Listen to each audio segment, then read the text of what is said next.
वाचो प्रेवृत्ता भागवत आत्माराम कथितं मुने गृहेरमत यज्ञमूलम कर्मबंधन प्रभाव।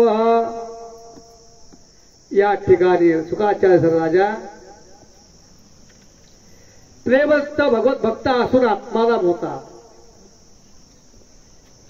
आणि तो ज्यांच्यामध्ये गुंतल्यामुळे मनुष्याला आपल्या स्वरूपाची स्मृती होते आणि तो कर्मबंधनामध्ये बांधला जातो आणि त्या ग्रस्ताश्रमामध्ये कसा रमवतो त्याचं तुला उदाहरण सांगतो ऐक। शुक्राचार्य राजा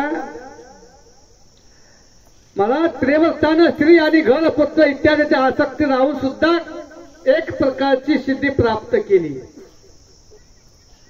आणि कशामुळे त्या भगवान कृष्णाची अचल भक्ती त्यांनी निर्माण झाली त्याविषयी मला कोणता मोठा संशय या ठिकाणी आहे। शुक्राचार्य राजा या ठिकाणी राजा तू जो म्हणतोस ते खरे। प्रियव्रत जो होता ना मोठा प्रियव्रत भगवत भक्त होता। नारदांच्या चरणाची सेवा केल्यामुळं त्याला सहज या परमार्थाचा बोध या ठिकाणी झाला आणि बोध झाल्यानंतर ब्रह्मज्ञानाची दीक्षा घेणार। परंतु त्याचे वडील जे होते ना त्याच्या वडिलाचं नाव स्वयंभू होतं। हे दोघं भाऊ उत्तानपाद आणि प्रियव्रत। अशा प्रकारे आता तुला उत्तानपादाची कथा सांगितली, आता तुला प्रियव्रताची कथा सांगतो ऐक। या स्वयंभू म्हणून या पृथ्वीचं पालन पोषण केलं करण्यासाठी शास्त्रामध्ये सर्वश्रेष्ठ सांगितलेल्या सर्व गुणांनी तो संपन्न झाला आणि राज्य चालवण्याची त्याची जी आज्ञा होती ना प्रियव्रतानी अखंड समाधी योग आपली सर्व इंद्रिय क्रिया भगवान वसुदेवांच्या चरणावर समर्पित केल्या आणि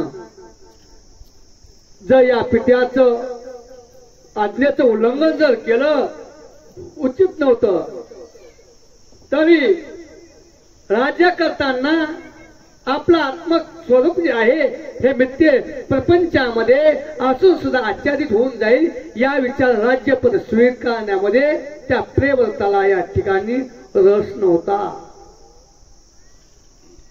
तेव्हा मनामध्ये अनेक प्रकारचे या ठिकाणी प्रपंचाविषयी प्रपंचाच्या वाढीचा विचार आणि त्यामुळे त्या सर्व जगांचं मनोगत जाणणारा आदिदेव भगवान स्वयंभू भगवान ब्रह्मदेव चार वेद मरीची इत्यादी आपल्या प्रसन्ना घेऊन सत्य लोकांमधून खाली आले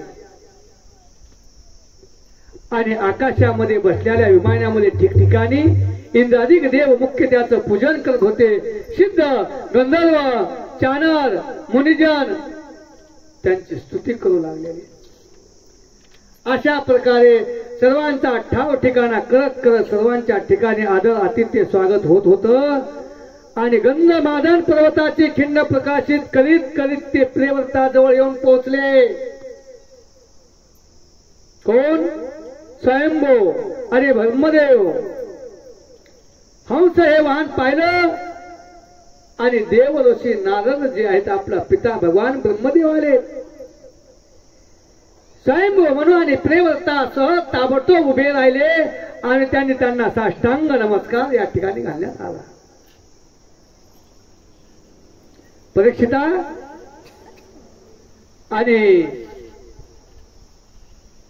मी तुला या ठिकाणी नारदांची पूजा केली, गोड शब्दांचं गुणवर्णन केलं, मोठमोठे विजय ज्यांचं वर्णन केलं आणि आदि पुरुष भगवान ब्रह्मदेवानी प्रियव्रताकडे मंद हास्ययुक्त केलं। मंद हसू लागलेले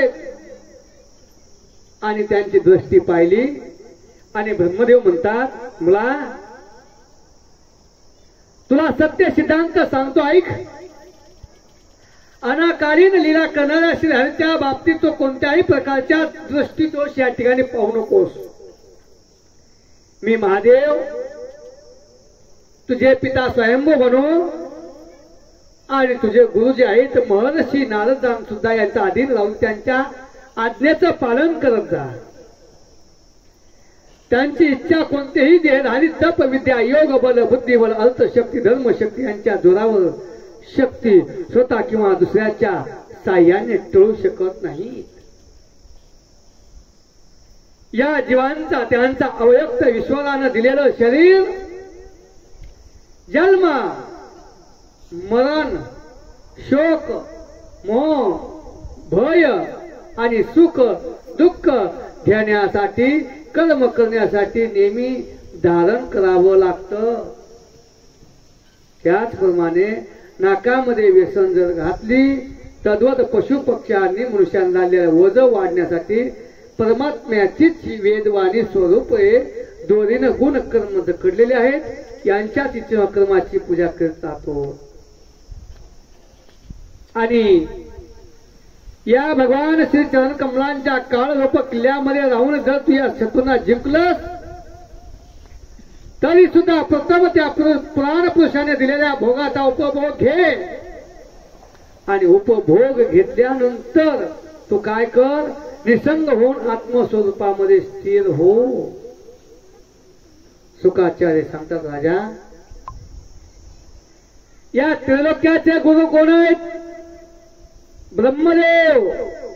असं म्हटल्यानंतर त्याने स्वतः लहानपण लक्षात घेतलं. परमभागवत प्रेमरतानं नम्रतेने मस्तक झुकवलं आणि जशी आज्ञा म्हणून मोठ्या आदराने त्यांची आज्ञा मानली ब्रह्मदेवाची प्रेमरतानं. तेव्हा स्वयंभू मनू या ठिकाणी प्रसन्न झाले आणि भगवान ब्रह्मदेवाची शास्त्रयुक्त पूजा केली. नंतर ब्रह्मदेव मन आणि वाणीचा विषय नसलेला आपल्या आश्रय आणि व्यवहाराच्या पलीकडे अशा परब्रह्माचं चिंतन करत करत त्यावेळी प्रेमरक्त नारद सरळ मनानं त्यांच्याकडे पाहत राहिले. ब्रह्मदेवाच्या कृपेनं अशा रीतीने मनन पूर्ण झाल्यानंतर मनूने देव ऋषी नारदाची आज्ञानुसार संपूर्ण पृथ्वीचा रक्षणाचा भार या ठिकाणी प्रेमरतावर सोपवला. आता पृथ्वी जी आहे ह्या पृथ्वीचा सर्व कारभार तुला पाहायचा आहे आणि ह्या ग्रस्त आश्रम रूपी दुस्तर जलशयातून तुला पार व्हायचे. हा संसार रूपी ग्रस्त आश्रम आहे ना, याच्यामध्ये फार दुःख, या दुःखातून तुला पलीकडे जाण्याचा मार्ग सोपा आहे. आता आपली पृथ्वी माता पती महाराज प्रेमच राज्य करू लागलेला आहे. राज्य करत करत करत संपूर्ण जगाला बंधनातून सोडवण्यासाठी समर्थ अशा भगवंताच्या आचरणी उगलाचं ध्यान करत होता. आणि मनामध्ये राग दोष आधी सर्व मूळ त्याच्या मनामध्ये जे होते सर्व नष्ट झाले आणि त्याचं अंतःकरण शुद्ध झालं. तरी सुद्धा त्याच्या मनामध्ये ज्यांच्याविषयी मान राखण्यासाठी जे पृथ्वीचं राज्य करू लागला. त्यानंतर या पृथ्वीवर विश्वकर्मा प्रजापतीची कन्या बृहस्पतीची विवाह केला. तिच्यापासून त्याला 10 पुत्र झाले. ते या ठिकाणी सर्व शीलवान या ठिकाणी होऊ लागले. शीलवान, गुण, कर्मनिष्ठ, रूपवान, पराक्रमी या ठिकाणी झालेले आहेत. आणि सर्वात लहान जे आहे ऊर्जस्वती नावाची एक कन्या झाली. तिच्यापासून 10 जे मुलं झाले ना, त्या मुलाची नावं काय ऐक. अग्निद्र, इंद्रजनो, यज्ञभाऊ, महावीर, हिरण्यरेता, व्रतपुष्ट, सवन, मेरतिथी, विधोत्र आणि कवी अशी त्या पुत्रांची नावे. ही नावं कोणाची? ही नावं अग्नीची. त्यापैकी महावीर, सवन हे 3 नैष्ठिक ब्रह्मचारी झाले आणि लहानपणीपासून त्यांनी आत्मविद्येचा अभ्यास करीत शेवटी त्यांनी संन्यास आश्रम धारण केला. आणि निवृत्तीपरायण महर्षींनी संन्यास आश्रमात राहून सुद्धा ज्या जीवांचा अधिष्ठान आणि संसार बंधनाला भेळलेल्या लोकांना आश्रय देणाऱ्या वसुदेवाच्या चरणविंदांचं चिंतन केलं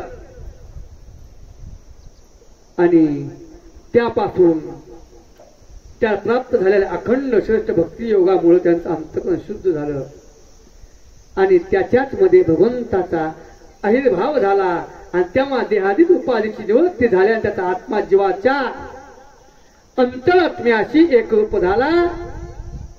या प्रेमव्रताच्या दुसऱ्या पत्नीला उत्तम आणि तामस हे रेवत असे 3 मुलं झाले। प्रेमव्रताच्या दुसऱ्या पत्नीच्या मुलाचं नाव काय? उत्तम, तामस आणि रेवत असे 3 मुलं झाले। आपल्या नावाच्या मनवंतरामध्ये त्यांनी अधिपत्य झालं। अशा प्रकारे 3 पुत्र निवृत्तीपरायण झाल्यानंतर महात्मा राजा प्रेमव्रतानं 11 अद्भुत वर्षापर्यंत या पृथ्वीवर राज्य केलं। आणि ज्यावेळी ते आपल्या अप्रतिबंध पराक्रमयुक्त अशा धनुष्याची दोरी ओढणार त्यावेळी सर्व भयभीत होऊन धर्मदोरी लोक प्राणंदावत होते। आणि दिवसेंदिवस वाढणारे आनंददायी स्त्री सुलभ हावभाव त्याच्यामध्ये हास्य युक्त कटाक्ष मनोक्रीडा प्रेमव्रत जण विवेकहीन आत्मस्मृती झाल्याप्रमाणे माणसाप्रमाणे सर्व विषय भोग भोगू लागलेला आहे। एकदा त्यांनी पाहिलं प्रेमव्रतानं भगवान सूर्य सुमेरू पर्वताची प्रदक्षिणा करत असताना पृथ्वीचा अर्धा भाग प्रकाशामध्ये राहतो आणि अर्धा भाग अंधारामध्ये राहतो वाचतो। त्याला हे आवडलं नाही आणि त्यामुळे त्याने भगवंताच्या उपासनेचे अधिक लौकिक प्रभावीशाली अशा रीतीने मी रात्रीचा दिवस करीन असं ठरवलं आणि रथामध्ये बसला। दुसरा जो सूर्याचे काय अशा रीतीनं सूर्याच्या पाठोपाठ पृथ्वीच्या त्यांनी 7 प्रदक्षिणा केल्या। त्यावेळी त्याच्या रथाच्या चाक जे होते चाकाचे 7 खड्डे पडले आणि त्या 7 खड्ड्यापासून 7 द्वीप निर्माण झाले। त्या 7 द्वीपामध्ये आपण एका द्वीपामध्ये राहतो। त्या द्वीपाचं नाव काय? जम्बूद्वीप। ऐका, जम्बू नावाचा, पळस नावाचा, शालमली नावाचा, कुश नावाचा, क्रोश नावाचा, शाक नावाचा आणि पुष्कर नावाचा असे 7 द्वीप झाले। आणि पहिल्यापेक्षा नंतर पुन्हा नंतर 7 द्वीपांचा विस्तार दुपटीनं वाढला। अनंतर या समुद्राच्या बाहेरचा भाग पृथ्वीच्या 4 बाजूने पसरला म्हणून